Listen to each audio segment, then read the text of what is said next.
Welcome to All Ears, the official podcast of the Cedar Rapids Kernels, presented by Miracle Ear. I'm your host and voice of the Kernels, Calvin Cristoforo.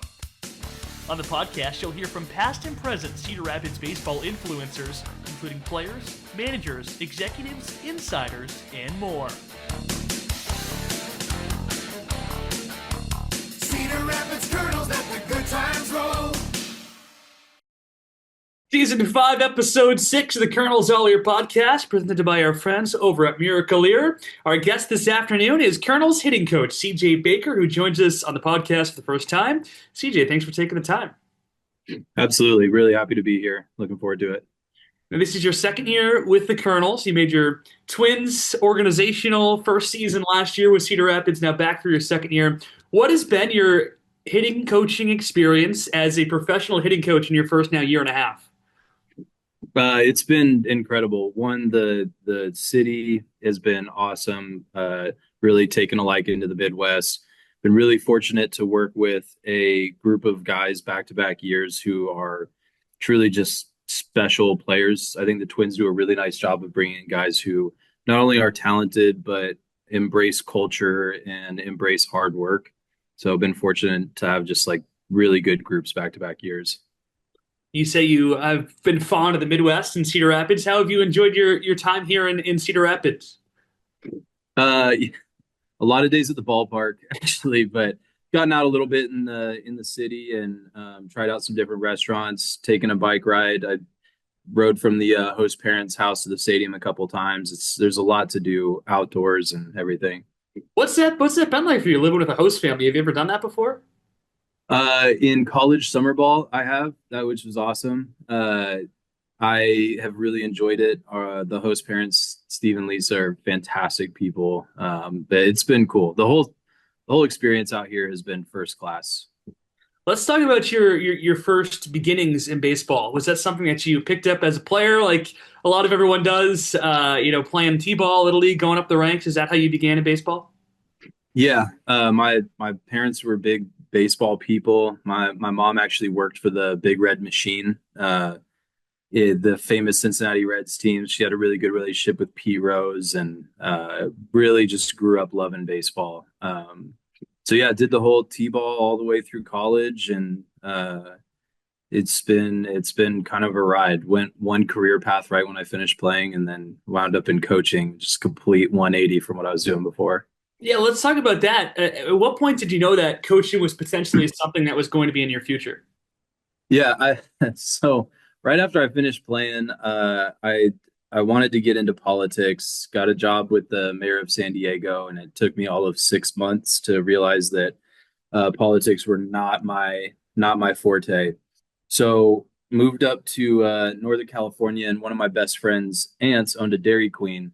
And so I was flipping blizzards, trying to figure out what I wanted to do when a friend of mine called me and said, "Hey, I've got a group of kids who got cut by their travel teams, and they're going to start a Legion team. Do you want to coach pretty much the Bad News Bears?" And so me and my best friend did it, and we would bring lawn chairs out to the base coaching spots and coach in sun hats and made it fun for the guys. And I fell in love with it, and that's when I applied to UW, and it's been kind of a ride from there. What kind of league was this? You're sitting on the lawn chairs in a sun hat, coaching third base. You have a drink or anything with an umbrella? No. Just at the time, it was the Peach Rock Stars. That's what we just hammered cases of those.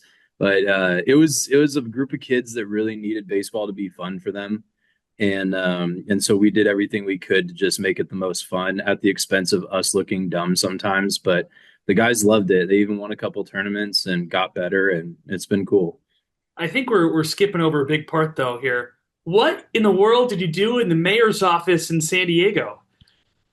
Yeah, I worked in the communications department, had wrote a couple speeches, would kind of file through social media, take care of some social media things. As pretty much anything that you could do in communications, I was doing it, going with him to interviews and early morning radio shows and vetting people who were coming in. It was a crazy experience now looking back at it. That's crazy. So you kind of went through how you got from coaching that high school age team to going into college, but What was that, process like of getting that first job in college? Because that's where you spent, the next, 9 or so years in your career. Yeah, it was great. I got into school at Washington. A couple friends of mine had played at Seattle U and said, "Hey, before you jump into being a grad assistant at UW, call this coach over at Seattle U." And it's a great coach there named Donnie Harrell. Met with him. He was like, "Hey, I'm going to give you a ton of responsibility if you come here. Like ton of responsibility. You'll be just like one of the staff." So I got on this really good Seattle U team. Tarek Skubal was our ace at the time. Now having a great career, and we had guys like I ended up being 13 guys who played affiliated baseball off of a mid-major Seattle U team, and uh, after that grad assistantship was ending, I had a choice to either kind of go the JUCO or D3 route in the Northwest, which a lot of my friends did, and or I could kind of look at what my family and everything had done in the past, which was like travel. That's been in my bloodline forever. So I took a job at a D2 out in Pennsylvania, working for a really great coach named Jim Chester, who's the head coach at Gardner Webb now, but did everything there from work at a YMCA, opening up the building at 4 in the morning while doing my recruiting emails to, you know, whatever, vacuuming floors, pick up odd jobs, do whatever I could just to make ends meet. And then stayed out in Pennsylvania for 3 years. Was at 2 years at Bucknell after that, and I worked as a bouncer at a bar for four nights a week while also coaching. And yeah, it's been a journey. I've been across the country and back, and got a story to tell. Yeah, what's your craziest bouncer story? Oh man, it's any time that the locals and the college kids would intersect. There was actually two girls that got into a fight, and one of them was a bodybuilder, and we had to pull them apart. And we get to the front door, like kind of at the same time, and I just hear this scream, and I look to my right, and the bodybuilder girl is going to swing on the girl that I've got, and I'm trying to get out the door. So I like turn her, she hits me square in the face, knocks my hat off. The lights just kind of start going dark on me, and I was like, "Whoa, I can't!" And so I put my hand on the countertop, and we got them outside, and I was like, I'll never hear the end of it if I get knocked out right now, but it was close. Cedar Rapids Kernels, let the good times roll. Hey, Kernels. Hey, Kernels. Hearing is important to living life to the fullest. That's why inside every Miracle Ear store, you'll find better laughs at family barbecues. You'll find a better life is in store at Miracle Ear when you experience the Miracle Ear exclusive advantage. It starts with our free hearing assessment, plus innovative products that will fit your needs and budget.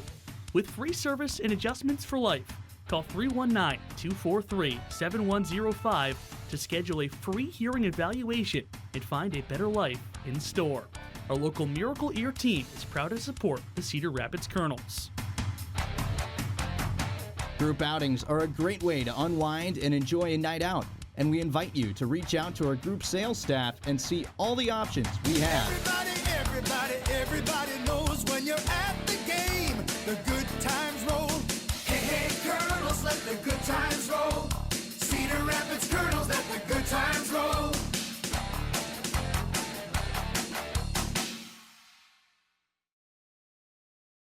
Enjoy your risk-free trial. Hello? Can you hear me? I sure can. Everybody hear me? I sure can. Do you hear me? I sure can. So, can you hear well? Sure can. Hear well, feel well from your first appointment. Your local Miracle Ear team is proud to support your Cedar Rapids Kernels. Knock your child's birthday party out of the park with our exclusive birthday party package, designed to make your child's special day unforgettable. Head over to Kernels.com to discover the excitement waiting for you. Cedar Rapids Kernels, let the good times roll. We swear this is a baseball podcast. Season 5, episode 6 of the Kernels All Ear podcast, presented by our friends over at Miracle Ear, talking with Kernels hitting coach CJ Baker. And then you ended up at Stanford, which is kind of a big jump, moving from Bucknell, a mid-major, but out west. So at the time, the Pac-12. What was that transition like? It was unbelievable. I had to stop at a D2 in SoCal along the way. I'd work with one of my best friends, Jeff Calhoun, down there, and we had really good success there. Get the call to go to Stanford and work in a non-traditional coaching role, which is like essentially player development, assist with hitters, work with infielders, do the whole deal. It was unbelievable. Just truly special coaching staff and truly special kids out there. Still really close with a lot of those players today who are in pro ball, and some of them working like real people jobs and being successful in the world and whatever they do. But it was awesome. A couple trips to Omaha, get to experience the College World Series, which was something that I really set out to do from day one in my coaching career. Was I want to reach the top of this thing, and it doesn't necessarily always look like winning, but we got to the finish line. What was that like? What was the Omaha experience? It's truly surreal. So we, unlike some of the other bigger schools, we don't charter everywhere we go. So it was our first charter flight of the year. So it starts big time. You're in a suit at Stanford when you travel. You're in a suit, and police escorts take you off the airplane.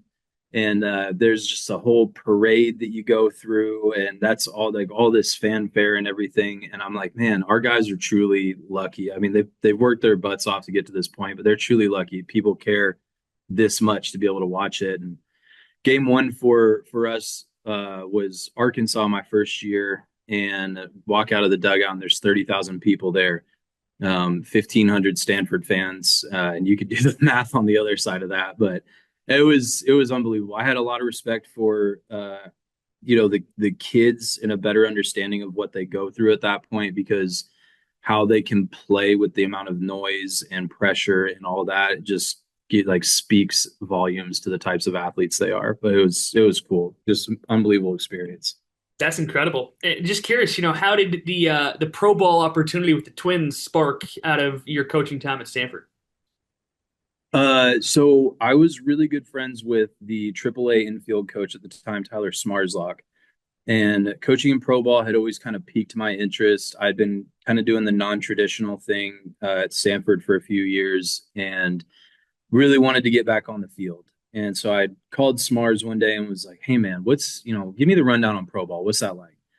And he goes, I could tell you this, basically, if you try it and don't like it, you can always go back to college. But if you stay in college, you're always going to wonder like what it would have been like. And I said, all right, let's see what this thing's all about. You could throw my name out there. And so he did. I interviewed with 4 or 5 different clubs, and the Twins, just the people I talked to here, the front office, the other coaches, everybody was like, oh, my 5th year, my 6th year, my 7th year with the Twins. And they just truly seemed like a family run organization, and they really stood out above everybody, and I've loved it since.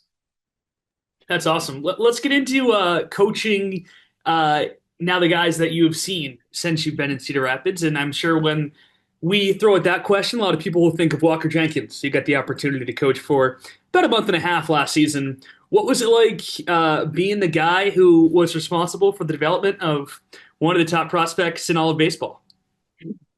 I didn't know what to expect, really, because he's got a big name behind him, and you kind of go into that situation just thinking, all right, well, I just have to not break him for however long he's going to be here. And he shows up, and this kid's beaming from ear to ear every day that he walks in the clubhouse. He's truly a gifted person and player, and I can't emphasize that enough. He walks the walk and talks the talk on everything he does, and works so unbelievably hard. And I think me being there with him step for step, anybody who's in his corner, he genuinely appreciates. So it makes the work super easy with him.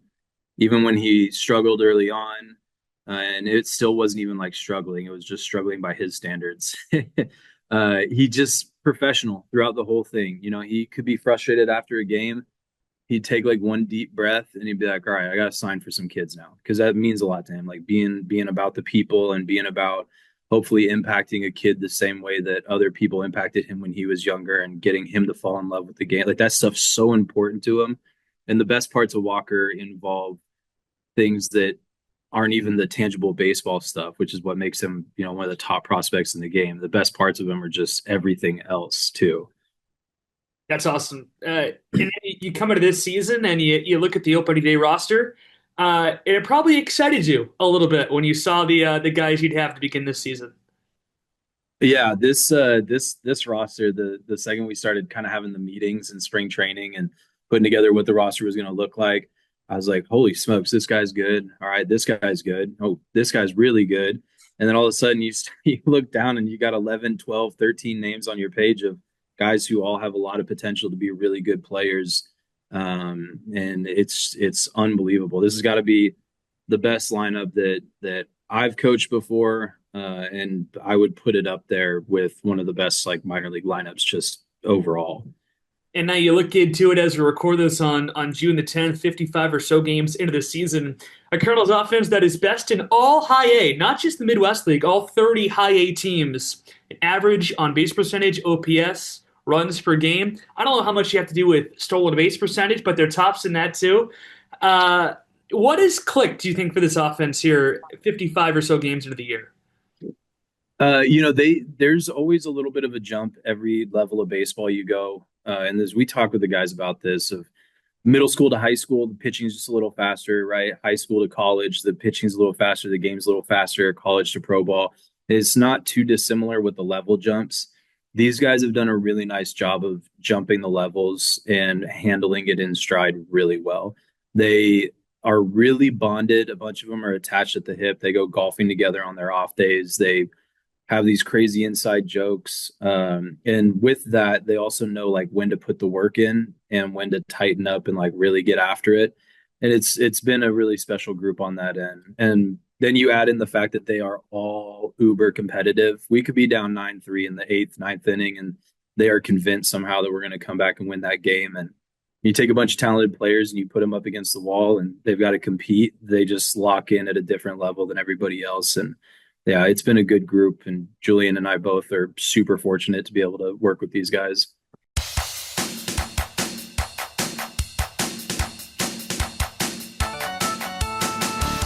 Stay connected with the Cedar Rapids Kernels all year long by following the Kernels on social media. Catch up with the Kernels on Twitter, Instagram, and Facebook at CR Kernel.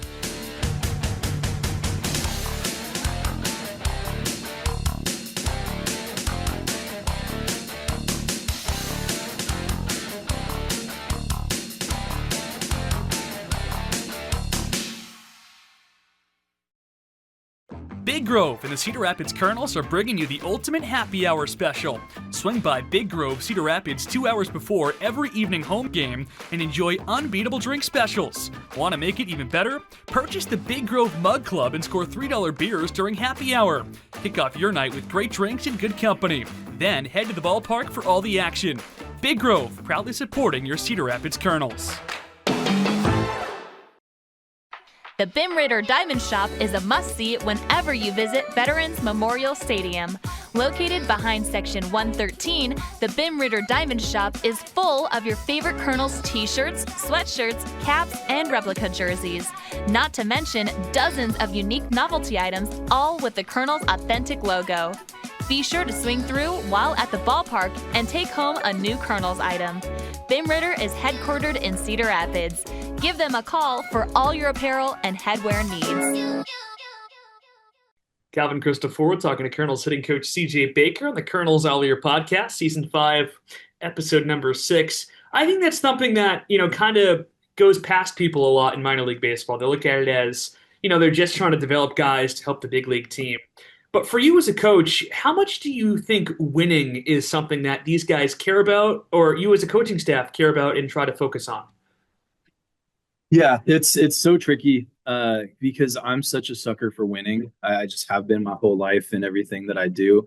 But you do put development as a priority on everything, right? We know that if we make a swing change with the guy, it might take a hit on his performance for a couple days, but in the long run, we think this is what's going to help him be successful at the next couple levels. The winning part, especially with the group we have this year, and even last year's group too, they really want to win. And when guys are winning, it makes the developing and changes a lot easier. When you go through those losing skids, it's like any job, nobody wants to come to work when it's really tough or you're having a couple bad days. It makes it tough to go to work. But when you're going good and you're winning, it makes the the work part of the day so much easier and more enjoyable. So it is a balance, but this group, like, they just love to win, hate to lose. That's a good mindset to have. For you as a coach, have you had a moment in the last year and a half that has been the most rewarding to you, whether it be something clicked for a guy that you were working with or something different?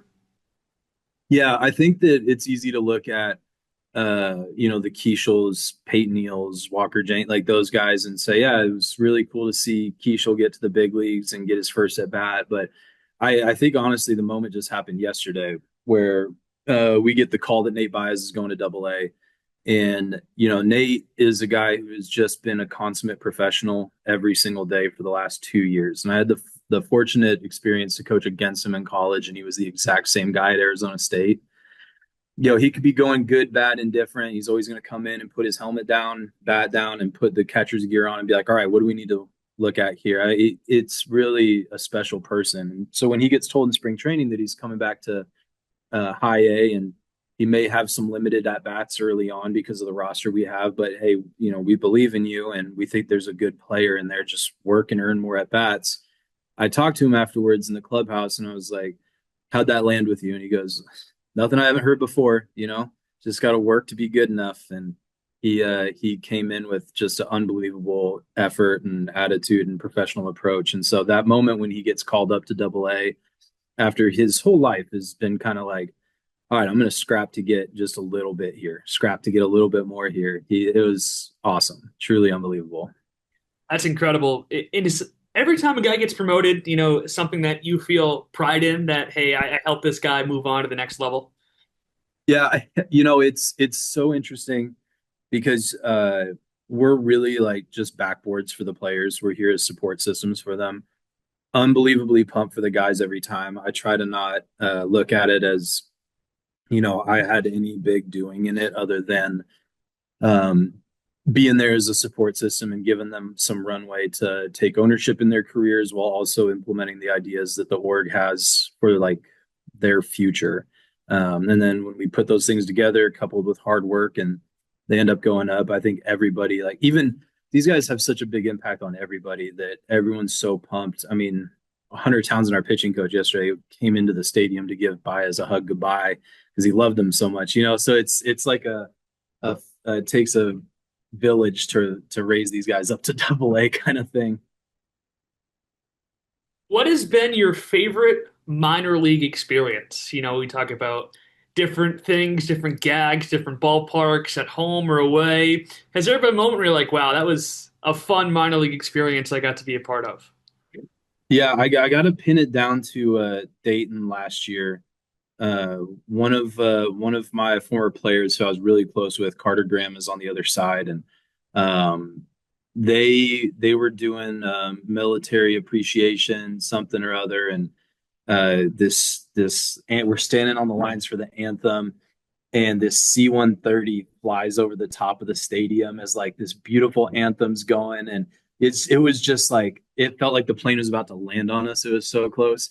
And he and I looked over at each other from across the way, and we both just said, wow, at this. Well, we said something different, but we said, wow, at the exact same time.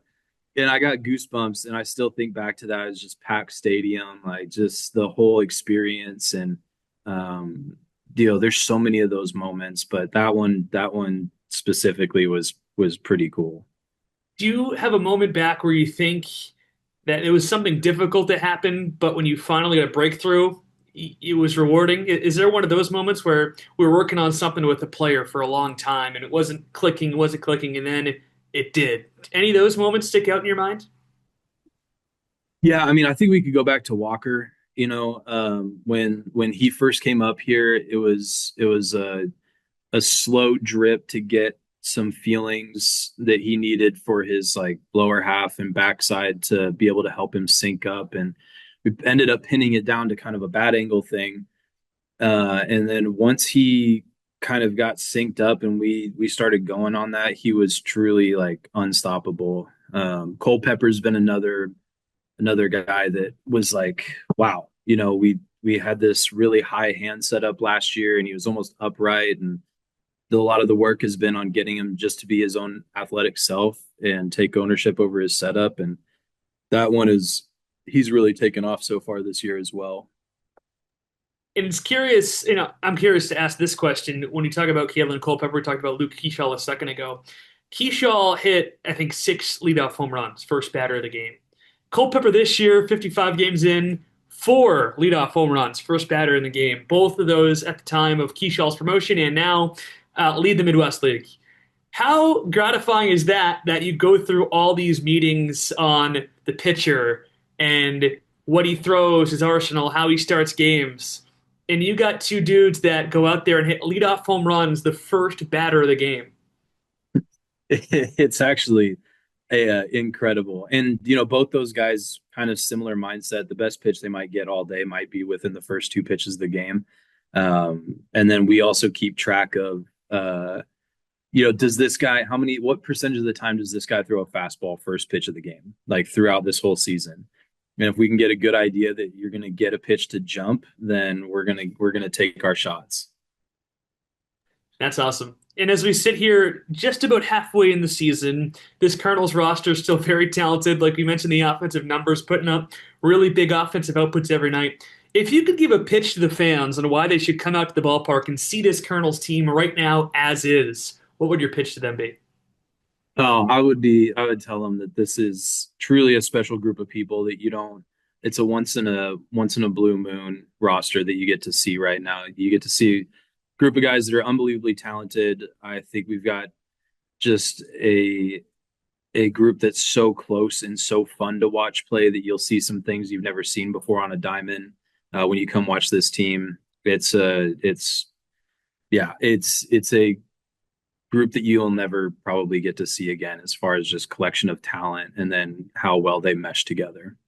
And if that doesn't get you out to the ballpark, I don't know what will. This is a work day for CJ. It's a Tuesday, a busy day in a playoff chase. We thank you so much for taking the time. Absolutely. Season 5, Episode 6, the Kernels All Year podcast. Like CJ said, we'll hope to see you at the ballpark soon. So, can you hear well? Sure can. Hear well, feel well. From your first appointment, try our new nearly invisible solution risk-free. Your local Miracle Ear team is proud to support your Cedar Rapids Kernels.